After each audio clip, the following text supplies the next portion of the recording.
할렐루야. 네, 우리 오늘 아침에 갈 곳은 많지만 하나님의 십자가의 사랑이 절절히 흐르는 곳은 바로 이곳 하나님을 예배하는 현장입니다.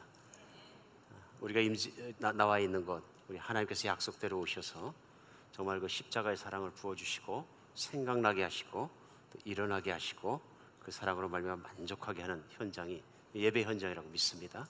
오늘 성가대 찬양 너무 감동스럽게 불러서 감사하고, 찬양팀도 그렇고 우리 예배를 이끄는 찬양팀과 성가대회에서 감사의 박수를 합니다.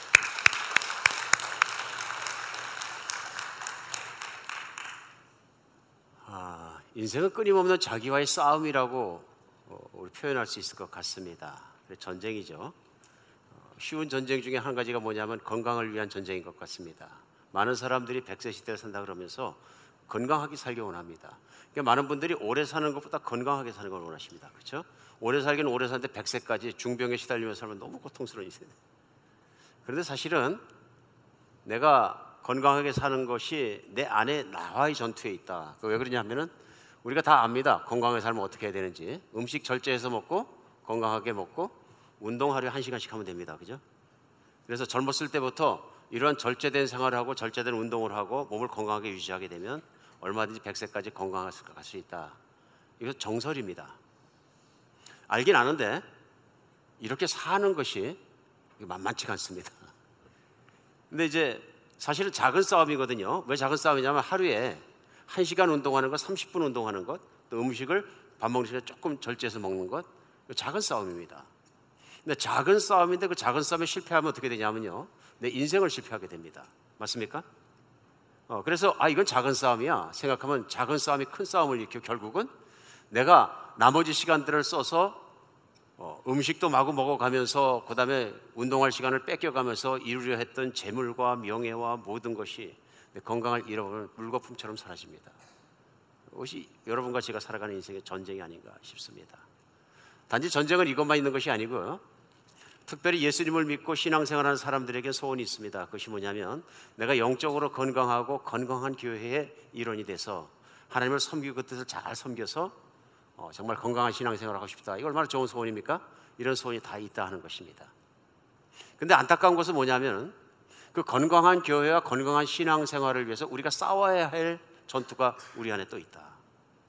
근데 이 전투에 우리가 소홀하게 되면 어떤 문제가 일어나냐면은 결국은 건강을 잃어버린 것처럼 작은 전투에 실패해서 우리가 또 영적인 것도 또 영적인 생활들도 우리가 그 작은 전쟁이라고 생각하는 그 전쟁에서 실패하게 되면 결국은 쓰러지게 된다. 또 교회도 이 전쟁에서 쓰러지게 되면 건강하지 못한 교회가 된다. 오늘 여러분과 제가 받은 하나님의 말씀은 갈라디아서 5장 말씀입니다. 16절부터 마지막까지 말씀인데요, 사실은 유명한 말씀이고 오늘 본문 말씀에 나와 있는 말씀 중에서 교회 생활 좀 하신 분들에겐 암송 구절로 나와 있는 것들이 많습니다. 성령의 9가지 열매, 그리스도 예수의 사람들은 육체와 함께 정과 욕심을, 정과 탐심을 십자가에 못 박았느니라, 성령을 따라 행하라, 유명한 말씀 많습니다. 그러니까 오늘 본문은 한 구절 한 구절이 이렇게 다 빼내면 그대로 신앙생활 좀 하신 분들의 기억나는 이유가 암송 구절입니다. 좀 훈련 받으시고 신앙 훈련 받아 이거 암송 구절이 내 것이 되었으면 좋겠다, 그런 소원을 품고 말씀을 품고 사신 분들도 많이 계시다 하는 얘기입니다.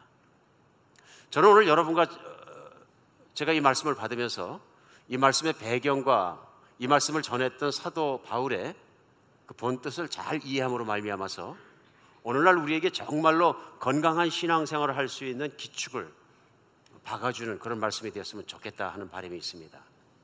왜 그러냐면은 갈라디아 교회가 병 들어가고 있을 때, 그냥 병이 아니라 심각한 병이 들어서 그냥 놔두면 교회가 죽을 수밖에 없는 병이 들었을 때 사도 바울이 갈라디아 교회들에게 이 편지를 했다 하는 것입니다.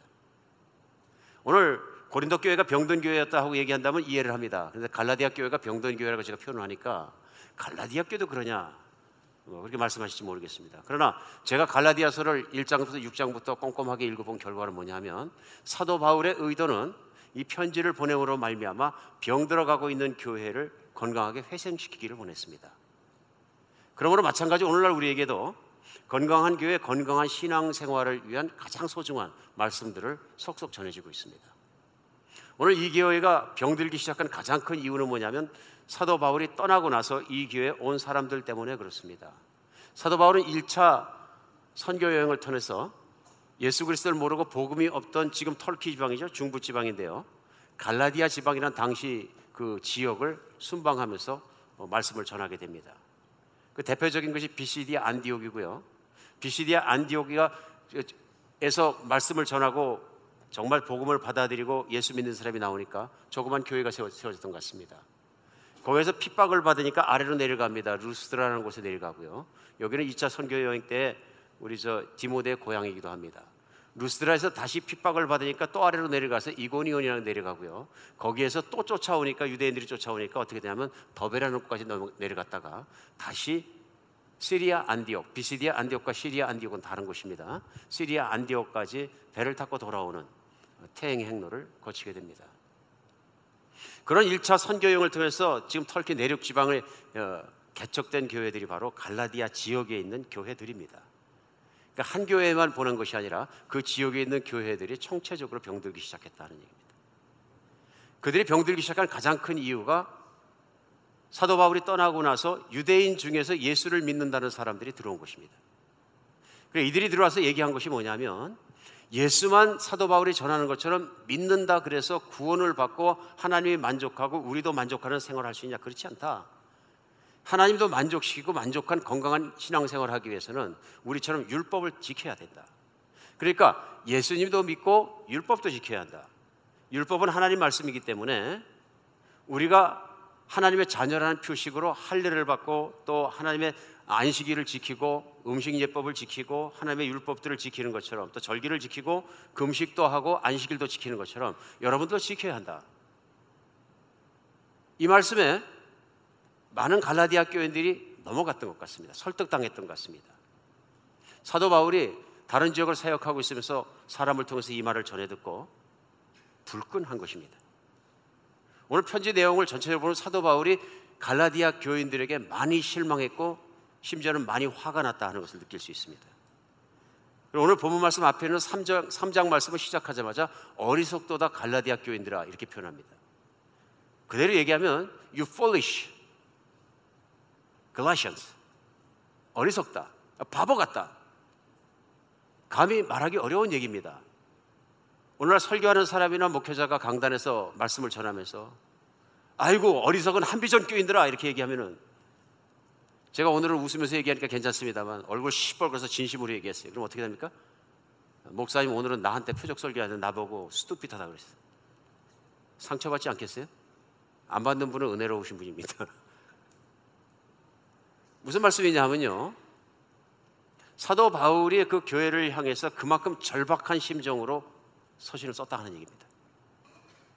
절박하다는 얘기는 사냐 죽냐 하는 마음 각오로 편지를 썼다 하는 것입니다. 어떤 사람들은 생각할 수 있습니다. 유대인 그리스도인들이 들어와서 예수님도 믿지만은 할례도 받고 절기 좀 지킨다고 뭐가 본질적으로 달라지냐? 결국 예수님 믿으면 되는 거지. 그렇게 생각할 수 있습니다. 그냥 놔두면 되는 거지. 사도 바울은 그렇게 생각하지 않습니다. 이러면 망한다 그런 얘기입니다. 망한다. 그럼 사도 바울은 이렇게 왜 크리티컬하게 망한다고 생각을 하고 서신 전체에 극단적인 단어를 써가면서 정말로 날카로운 말로 그들을 신란하고 돌아서는 것을 권면하고 있을까요? 이유는 간단합니다.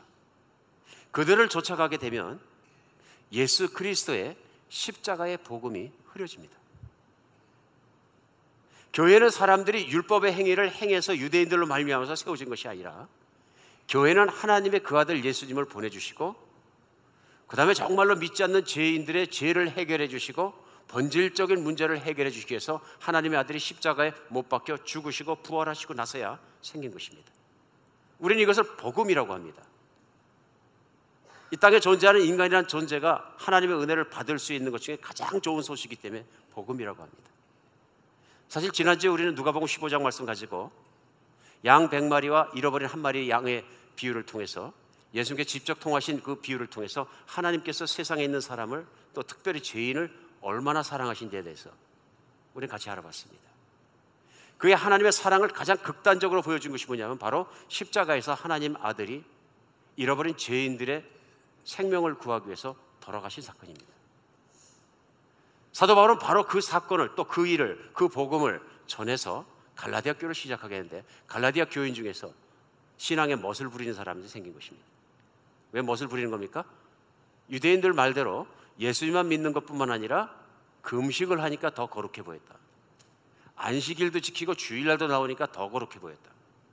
할례를 받으니까 하나님의 자녀라는 표식을 내 가지고 있어서 든든하고 마음이 좋았다. 그런 얘기입니다. 그러다 보니까 한두 사람 그 더 거룩해 보이는 일을 위해서 따라가는 사람들이 자꾸 생기더니 아마도 많은 사람들이 따라갔다. 사도 바울은 얘기합니다. 이것이 어리석은 짓이 아니냐, 그런 얘기입니다.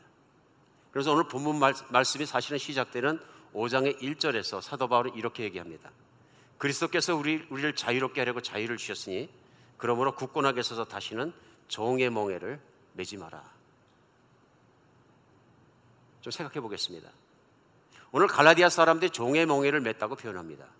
그러니까 유대인들을 따라간 사람들은 종의 멍에를 맸다 그럽니다.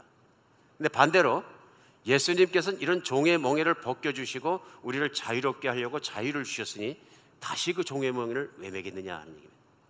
중요한 말씀입니다. 여기서 종의 멍에라는 것입니다. 그 종은 무슨 종일까요? 물론 죄의 종을 얘기합니다. 인간은 죄를 질 수밖에 없어서 죄를 짓는 존재다 그런 얘기입니다. 멍에란 얘기는 자기가 하고 싶어서 하는 것보다도 짓지 않고서는 못 견디는 존재가 되어버렸다는 얘기입니다. 좀 애매한 것 같죠? 애매하지 않습니다.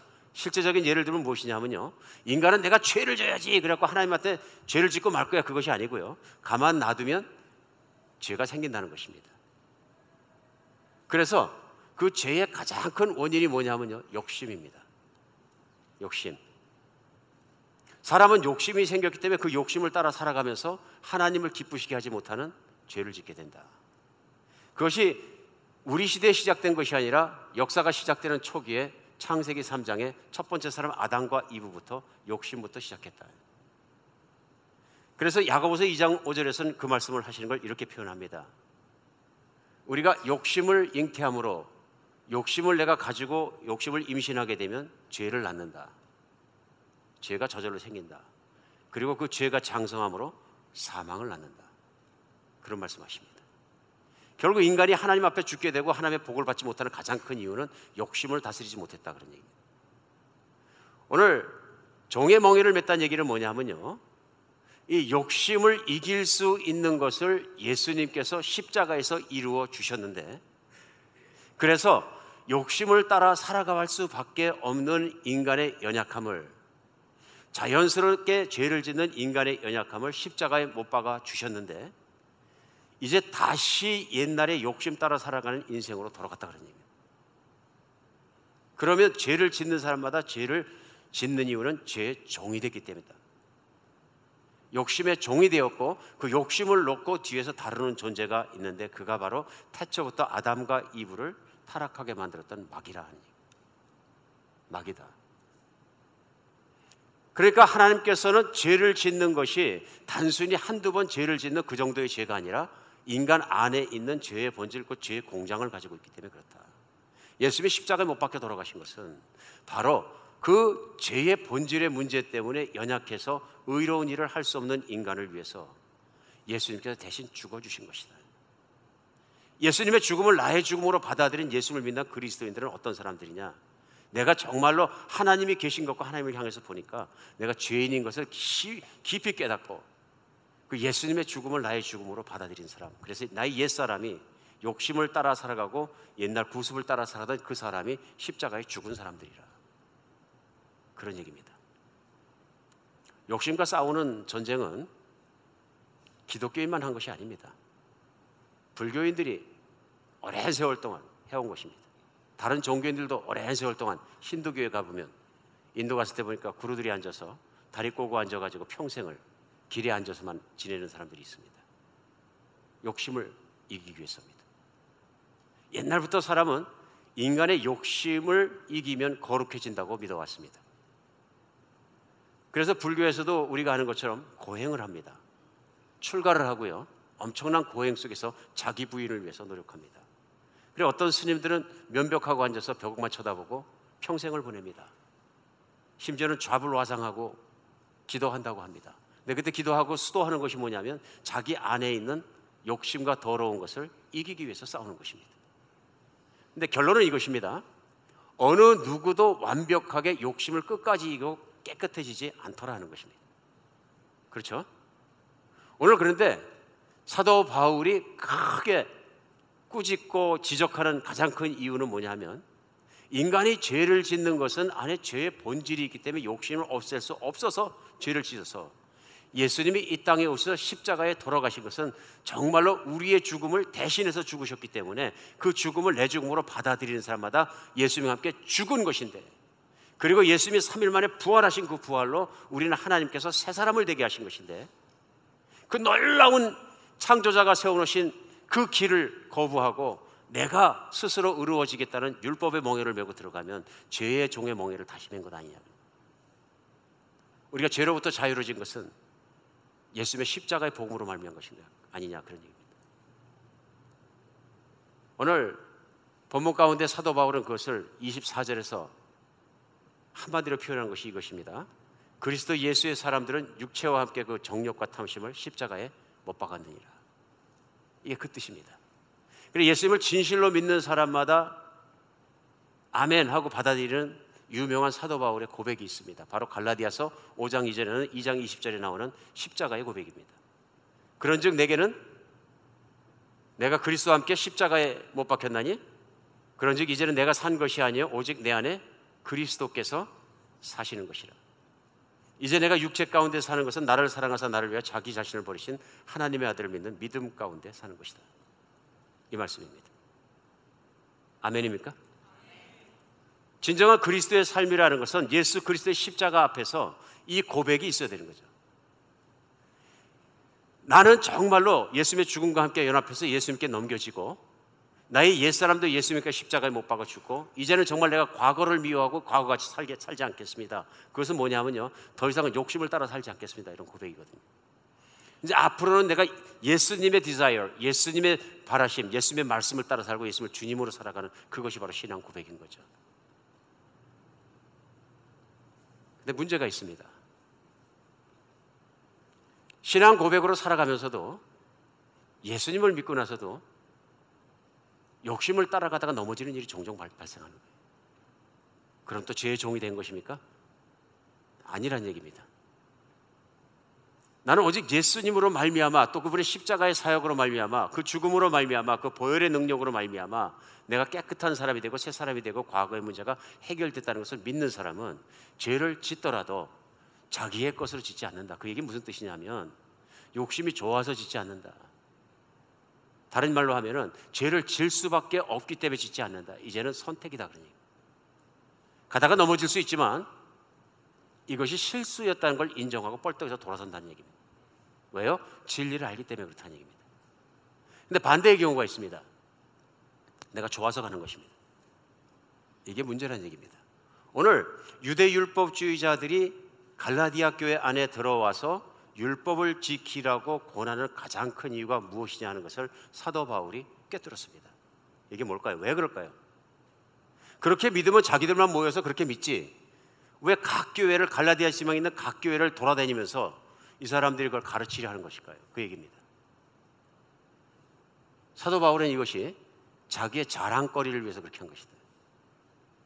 갈라디아에 있는 이방인 교인들보다 자기가 훨씬 낫다는 것을 보여주기 위해서.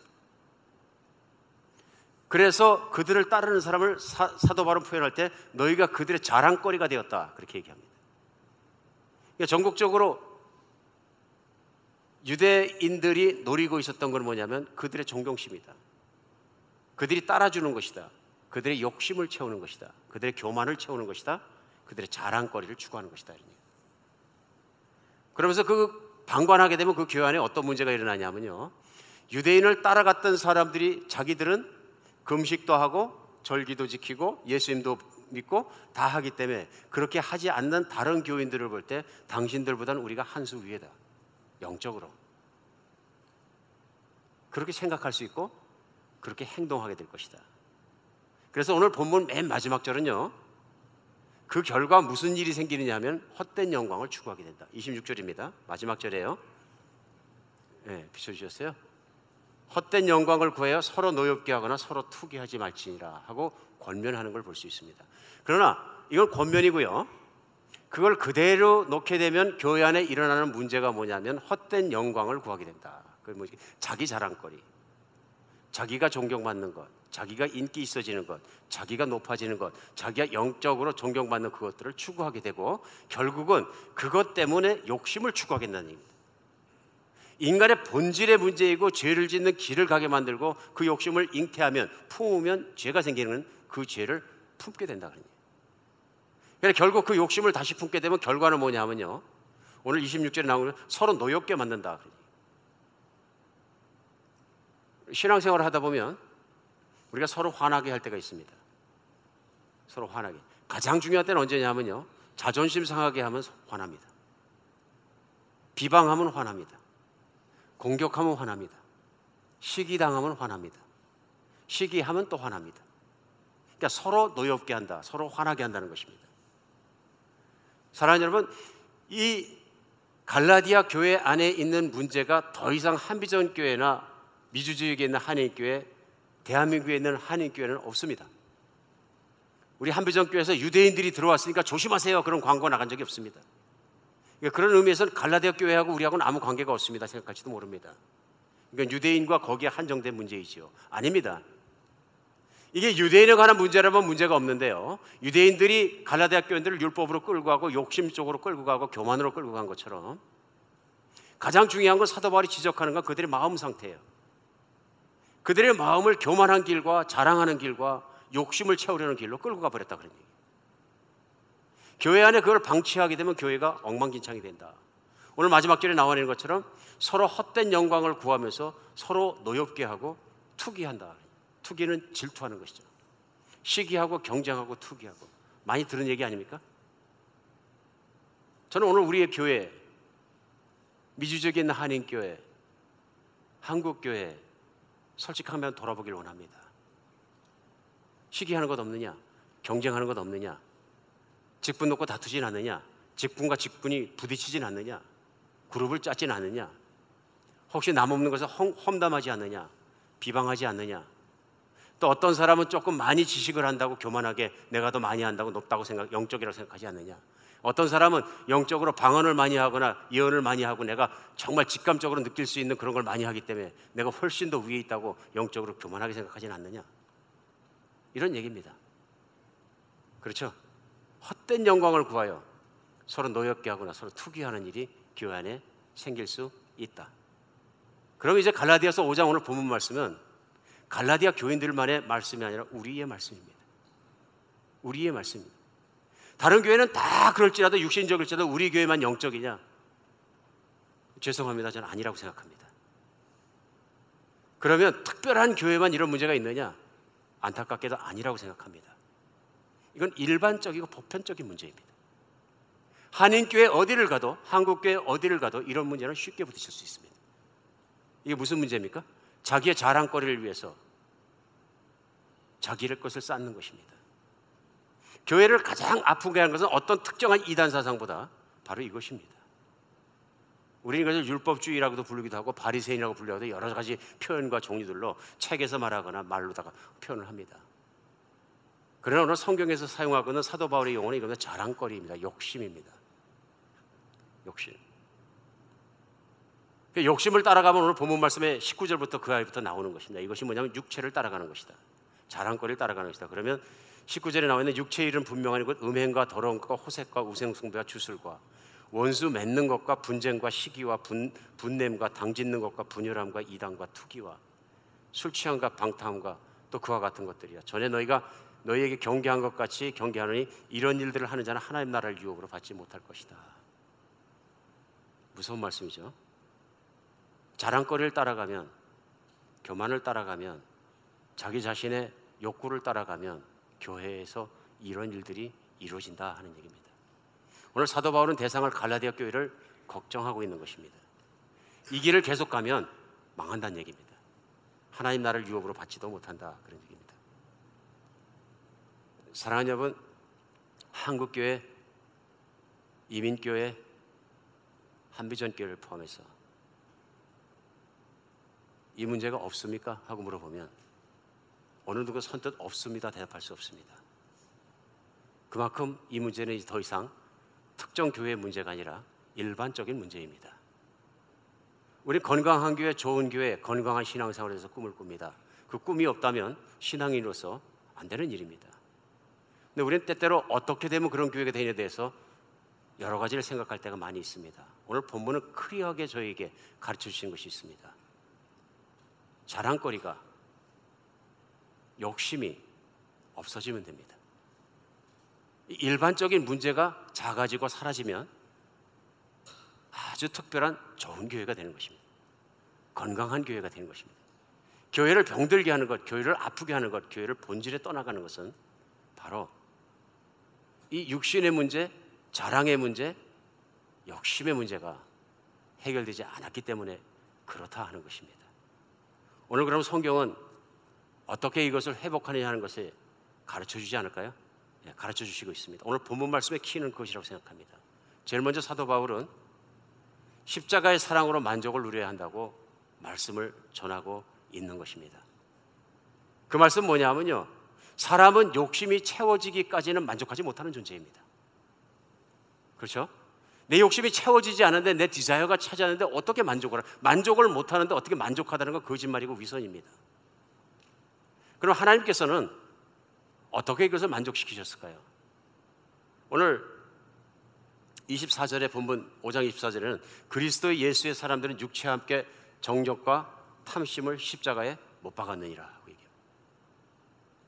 어떤 분들이 이 말씀을 생각할 때 결국 십자가라는 것도 탐심을 못 박았다는 것도 결국은 뭐냐면 내가 못 박았다는 걸 열심히 못을 박아가지고 거룩한 사람이 되는 거야, 이렇게 생각하실 때가 없잖아 있는 것 같습니다. 오늘 본문 말씀이 그런 말씀이 아닙니다. 성경은 어디에도 예수님을 믿는데 살기 위해서는 무조건 믿으라고 푸시하는 것이 없습니다. 언제 믿느냐 하면은 하나님의 아들 예수 그리스도께서 이 땅에 오셔서 진짜로 십자가에 못 박혀 돌아가신 그 사건이 정말로 일어난 것이며 창조자가 살아계시고 그런 사랑으로 나를 사랑하신다는 것을 받아들인 사람은 믿으라는 것입니다. 밀어 제끼시는 것이 아닙니다. 그러니까 쉽게 생각하면 예수님을 믿는 것은 내가 구원받기 위해서 억지로 믿는 것이 아니라 하나님의 그런 사랑을 깨닫고 믿는 것이 먼저입니다. 하나님이 어떤 분이시냐 하는 것을 내가 알고 믿는 것이 먼저라는 얘기입니다. 내가 만약 천국 가기 위해서 예수를 믿는다면 시작이 잘못됐습니다.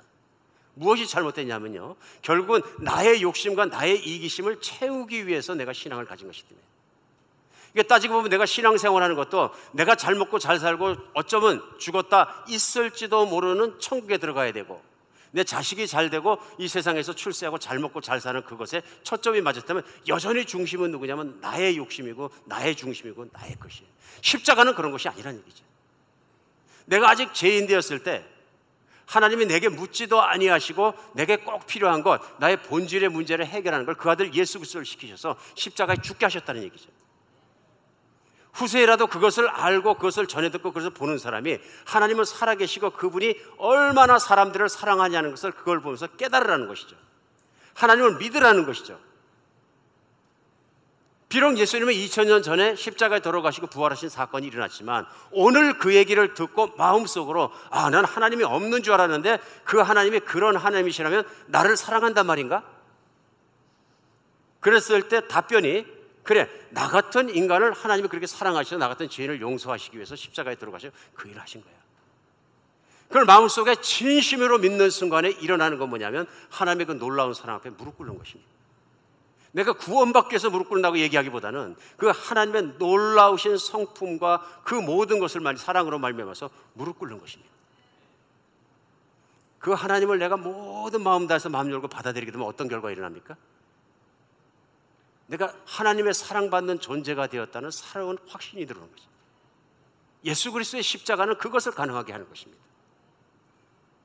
교리적으로 모든 것을 다 떠나서 오직 하나님이 예수 그리스도를 통해서 보여주신 것은 하나님이 얼마나 사랑하시냐 하는 것을 그 아들을 내놓기까지 나를 사랑하신다는 걸 보여주신 것이죠. 무슨 일이 일어납니까? 하나님으로 만족하게 됩니다. 세상을 만드시고 모든 걸 만드시고 그것을 운행하시며 다스리시고 움직이시는 그분이 나를 그 아들 목숨을 내놓기까지 사랑하신다 하는 것은 우리를 얼마나 만족하게 합니까? 우리가 세상에서 왜 허덕거리고 삽니까? 더 가지려고, 더 높이 올라가려고, 더 유명해지려고, 더 인기 얻으려고, 더 존경받으려고. 안 되면 어떻게 됩니까? 우울증 걸리고 뒤집어 엎고 집에 와서 행패 부리고 때로는 자기 불만 때문에 힘들어하고. 만족하지 못하는 인생은 얼마나 괴롭습니까? 만족한 인생은 또 얼마나 교만해집니까? 예수 그리스도의 십자가는 모든 것의 해답이다 그런 얘기입니다. 예수님을 믿는 것은, 예수 그리스도의 복음을 받아들이는 것은 이 땅에 한 피조물로 한 사람으로 태어나서 그것을 진실로 믿게 되면 sweet surrender, 나의 모든 걸 저절로 다 드리고 싶으신다. 그리고 나의 삶이 잘못됐다는 그 앞에 다 쏟아놔 버리고 그 예수님을 내가 담는 것만이, 내 안에 담고 사는 것만이 최고의 복이라는 것을 확신하게 된다. 더 이상 세상 것을 헐떡거리지 않는다. 여러분, 세계에서 스테이크를 제일 잘 굽는 데가 어디인지 잘 모르겠습니다. 저도 언젠가 다큐멘터리를 본 기억은 나는데 어떤 집이었는지 모르겠습니다. 일본도 잘 굽고 브라질도 잘 굽고 뭐 잘 굽는 데는, 고기를 잘 굽는 데는 진짜 많은 것 같습니다. 세계 최고의 스테이크를 사이드 디시와 함께 배부르게 먹었어요. 식당에서 나오면서 핫도그 장사가 핫도그를 팔고 있어요. 그러면 그 최고의 스테이크를 배부르게 먹고 나온 사람이 핫도그를 보고 핫도그 하나 더 사 먹어야지 그러겠습니까? 복음이 그런 것입니다. 하나님의 사랑을 배부르게 먹었어요. 그리고 확신해요. 하나님은 나를 버리지 않는다는 것을. 그럼 그 사람이 세상에 들어가서 옛날의 욕심을 가지고 사정하겠습니까? 안 한다는 얘기입니다. 교회가 건강해지는 것, 그것입니다. 교회의 복음이 사라지면, 십자가의 복음이 살아나지 않으면, 성령의 능력으로 그 십자가의 복음이 살아나지면 교회는 반드시 세속적이고 반드시 아프고 반드시 교만한 사람들이 판을 치고 반드시 육신적인 욕망들이 난리를 치게 되어 있습니다. 십자가가 사라지면 그렇다. 만약에 어떤 교회가 1년 52주 말씀의 강단에서 말씀을 선포하는데 예수 그리스도의 십자가도, 그분의 부활도, 그분의 보혈도, 그분의 어떤 것도 강조하지 않는다면 그 교회가 망하는 건 뻔합니다. 여러분, 교회라는 간판을 붙여놓고 때에 따라서는 우리가 많은 사람을 모을 수도 있습니다. 왜? 똑같은 목적하에 모이면 되거든요. 예수 그리스도의 십자가를 선포하지 않아도, 죄인이란 말을 하지 않아도, 아픈 말을 하지 않아도 교회라는 이름으로 얼마든지 많이 모을 수 있습니다. 왜요? 나에게 좋으면 모을 수 있으니까요. 52주 동안 십자가 말을 한마디도 안 하더라도 교인들은 많이 모을 수 있습니다. 교회에 참여하면 복 받습니다. 그리고 인생에서 잘 되는 길을 가르쳐주고 강조해주고 희망 있는 얘기를 자꾸 띄워주면 모입니다. 세상이 그렇잖아요. 세상의 공동체, 세상의 조직이라는 것도, 회사가 그렇지 않습니까? 회사 잘 되는 건 간단하죠. 사람들이 모여서 공동의 이익을 추구하고 공동의 일을 잘 분배하게 되면, 거기에 대한 신뢰를 얻게 되면 이익이라는 그것, 나의 재정적인 욕심을 채워준다, 그거 하나 때문에 회사에 목숨 겁니다. 맞습니까? 요즘 그룹회사에서 얘기하는 무슨 토요타타운, 뭐 혼다타운, 현대타운, 삼성타운이 다 그런 거 아닙니까? 함께 힘을 합쳐서 모든 걸 이루면 그 부를 나눠 갖겠다. 물론 오나가 많이 갔지만요. 만약에 교회가 그리스도의 복음이 없어지고 우리가 인간이 잘 사는 걸 중심으로 해서, 그러니까 정신적으로 건강하고 모든 걸 건강하고 인간이 잘 사는 걸 중심으로 해서 자기 의를 중심으로 해서 모아놓는다, 모인다 그런 얘기입니다. 문제는 뭡니까? 욕심을 이길 수 있는 능력이 그 안에 없으므로, 욕심을 가진 사람들을 중심으로 조직하고 하나를 만들 수는 있습니다. 하나 같이 보이는 거죠. 회사도 하나를 만드는데요, 목적이 같으면. 오늘 본문 말씀은 십자가를 떠나서 안 되는 것에서 말씀하신 이유가, 십자가를 떠나서는 자기 부인이 되지 않고 오직 하나님으로 만족한 사람들만이 서로 비방하지 않고, 서로 시기하지 않고, 서로 경쟁하지 않고, 서로 잘난 척하지 않고 섬길 수 있다는 얘기입니다. 우리 한번 깊이 생각해 보는 시간 되었으면 좋겠습니다. 나는 교회를 섬기면서 어떤 태도로 섬겼는가? 나는 신앙생활을 하면서 내 욕심이 중심은 아니었는가? 오늘 말씀 가운데 여러분과 제가 한번 돌아봤으면 좋겠습니다. 우리가 돌아서는 순간 한비전 교회는 일반적인 문제를 많이 갖고 있는 교회에서 하나님의 사랑받는 특별한 교회로 돌아설 것입니다. 저는 갈라디아 교회들이 이 서신을 받고 돌아섰다고 생각합니다. 그들의 잘못을 깨달았다고 생각합니다. 오늘 본문이 두 번째로 저에게 건강한 신앙생활과 교회가 되기 위해서 가르쳐 주는 것이 있습니다. 첫 번째는 우리가 하나님의 십자가의 그 사랑으로 만족하는 것이고요. 예수 그리스도의 십자가를 늘 바라보며 늘 생각하며 예수님을 생각하며 살아가는 것입니다. 오늘 두 번째는 지속적으로 성령님을 따라서 살아가는 것에 대해서 강조합니다. 그래서 16절에 보면 내가 이르노니 너희는 성령을 따라 행하라. 그리하면 육체의 욕심을 이루지 아니하리라. 그러면서 그 유명한 성령의 9가지 열매가 뒤에 쭉 따라 나옵니다. 그러니까 성령의 9가지 열매는 우리가 만들어가는 성품이 아니라 성령의 9가지 열매는 대표적으로 성령을 따라 매일매일 쳐다보고 살아가는 사람에게 맺히는 인생에 대해서 얘기하고 있는 것입니다. 그럼 왜 어떻게 성령을 따라 살아가냐 하는 것이 우리에게 퀘스천이 됩니다. 예수님이 이 땅에 계시면서 성령이 오실 것에 대해서 확언하시고 그 성령이 오셔서 무슨 일을 하실 것인지에 대해서 분명히 가르쳐 주셨습니다. 요한복음 16장 13절로 14절에 보면 이렇게 말씀하셨어요. 그러나 진리의 성령이 오시면 그가 너희를 모든 진리 가운데로 인도하시니 그가 스스로 말하지 않고 오직 들은 것을 말하며 장래 일을 너에게 알리시리라. 그가 내 영광을 나타내니 내 것을 가지고 너에게 알리시겠습니다. 성령님이 하시는 일은 크리합니다. 이 땅에 오셔서 예수님을 영접하는 것을 인도해 주시고 예수님을 믿고 예수님께 생명을 드리고 새로운 생명으로 태어나게 하는 것입니다. 그리고 예수님을 믿는 사람 안에 들어오셔서 믿는 사람과 함께 사신다는 것입니다. 그리고 그 성령님이 하시는 일은 뭐냐면 예수님의 말씀과 예수님을 생각나게 하는 일을 하신다는 겁니다. 가장 중요한 일이 뭐냐면 바로 그 십자가의 사역과 부활의 진리를 생각나게 하시고 예수님의 가르침을 생각나게 하는 것을 성령님이 하신다는 것입니다. 그래서 무엇을 하는 겁니까? 더 이상은 욕심을 따라가지 않고 십자가의 사역을 바라보며 예수님을 바라보며 하나님으로 만족하고 하나님으로 기뻐하고 하나님의 평안을 누리며 하나님과 교제하며 살아가는 것이 가능케 하는 것이 뭐냐면 성령님이 하시는 겁니다. 때때로 우리 성령님이 하시는 일에 대해서 착각할 때가 참 많이 있습니다. 그러나 가장 중요한 예수님이 주신 사역은 뭐냐면요, 우리 한 사람 한 사람을 예수 그리스도의 그 십자가의 복음과 진리로 말미암아 세상에서 세상의 유혹을 따라가지 않고 욕심을 따라가지 않고 세상을 이기고 욕심을 이기게 하시고 하나님을 따라가게 하는 데 목적이시다. 생각해 보겠습니다. 어떻게 하면 그럼 욕심을 이길 수 있습니까? 하나밖에 없습니다. 내 욕심을 이기게 해주시고 나의 욕심을 따라서는 옛사람을 십자가에 못 박으신 예수 그리스도를 매일 바라보는 것입니다. 24시간 생각하려고 애쓰며 그분을 따라가는 것입니다. 그분을 생각하지 않으면, 묵상하지 않으면 빠질 함정에 빠지는데 그것이 뭐냐면 육신의 함정에 빠지게 됩니다. 나도 모르는 사이에 육신의 소리를 듣게 되고 나도 모르는 사이에 속삭거리는 내 속에 있는 욕망의 소리를 듣게 되고 욕심의 소리를 들으면서 그 길을 따라가면서 경건해 보이지만 육신에 추락하는 길을 걸어가고 때로는 거룩해 보이지만 높은 직분에 있는 것 같지만 신앙의 낮은 자리로 육신의 자리로 떨어지는 자신의 모습을 보게 된다는 것입니다.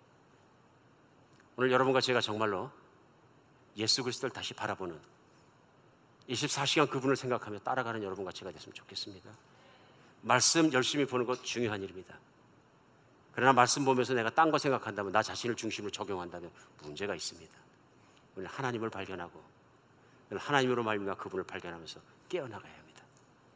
정말입니다. 우리 말씀을 맺으면서 한국에서 복음 사역을 열심히 하셔서 존경받는 목사님 중에서 홍정길 목사님이라는 분이 계십니다. 그분의 기사를 보다 보니까 은퇴하시고 목사님을 이렇게 다 모이셔서 세미나를 하시면서 목사는 누구며 무엇하는 사람인가 하는 것을 나누셨어요. 세미나에서. 그 말씀 중에 제가 참 맞다 하고 아멘 하는 부분이 있어서 같이 좀 나누겠습니다. 결론으로. 그 홍 목사님이 이렇게 말씀하셨어요. 속지 마라. 좋은 생각을 한다는 게 좋은 사람이라는 걸 의미하는 것은 아니다. 좋은 생각을 하는 사람들이 실제로 나쁜 사람들이 굉장히 많다. 특히 기독교인들이 내가 하나님의 뜻을 분별한다고 생각하며 자신을 가장 많이 속인다. 말을 멋지게 하고 굉장한 글을 쓴다. 그런데 그 삶에 실제가 없다. 언제나 진리는 예배에만 있고 말에만 있고 신학 속에만 있지 실제 삶 속에는 없다. 이것이 오늘 한국교회의 수치이고 또 나의 수치다. 그분이 계속해서 뭐라 그러시냐면요, 나는 예수를 믿기만 하면 이 땅에 천국이 오는 줄 알았다. 그래서 목숨 걸고 민족 복음화에 매달렸다.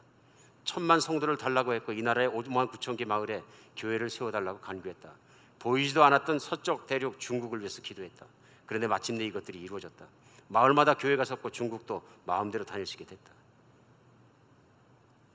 그런데 그래도 교인들의 삶은 목회자의 삶은 바뀌지 않았다. 그러면서 생각했다. 예수를 믿는 것만 가지고는 안 되겠구나. 하나님 말씀을 배워야겠다고. 그래서 제자 훈련도 참 열심히 했다. 성도들의 삶에 엄청난 지식이 쌓여갔지만 문제는 삶은 그대로였다. 평생 주님 말씀을 가지고 영혼들을 섬겨야 할 목사들이 과연 지금 바른 목회를 하고 있는가? 늘 남을 향해 이렇다 저렇다 하지만 과연 나는 하나님 앞에 바로 서 있는가? 우리의 지식적 축적과 논리의 세계는 전혀 내 삶과 상관이 없다는 생각에 목회자로서 자신도 절망을 했다. 그래서 결론의 말씀은 삶이 문제다. 어디까지 생각할 수 있느냐보다는 지금 내 삶이 바른 삶인가 더 중요하다. 한국교회의 문제는 삶이 없다는 것이다. 이것이 은퇴를 하고도 내 마음에 계속 남아있는 큰 흔적이고 고통이다. 이해가 갑니다. 예수 그리스도의 십자가의 진실 속에서 우리가 하루하루를 그분을 바라보고 살아가지 않는다면 천만 성도를 일으키는 사역도, 선교를 일으킨 사역들도 결국은 회한과 후회 속에 남을 수 있다. 오늘 우리가 정말로 예수 그리스도께 돌아가는 여러분과 제가 되었으면 좋겠습니다. 내가 하나님의 사랑을 확고하게 내가 믿어서 세상에 있는 욕심과 유혹을 이길 수 없다면, 나 자신의 욕심의 문제와 본질의 문제를 이길 수 없다면 우리는 아무것도 이길 수 없습니다. 우리 오직 예수 그리스도께 의지하며 그 복음을 붙잡고 하나님의 사랑을 확신하는 여러분과 제가 됐으면 좋겠습니다. 기도하겠습니다.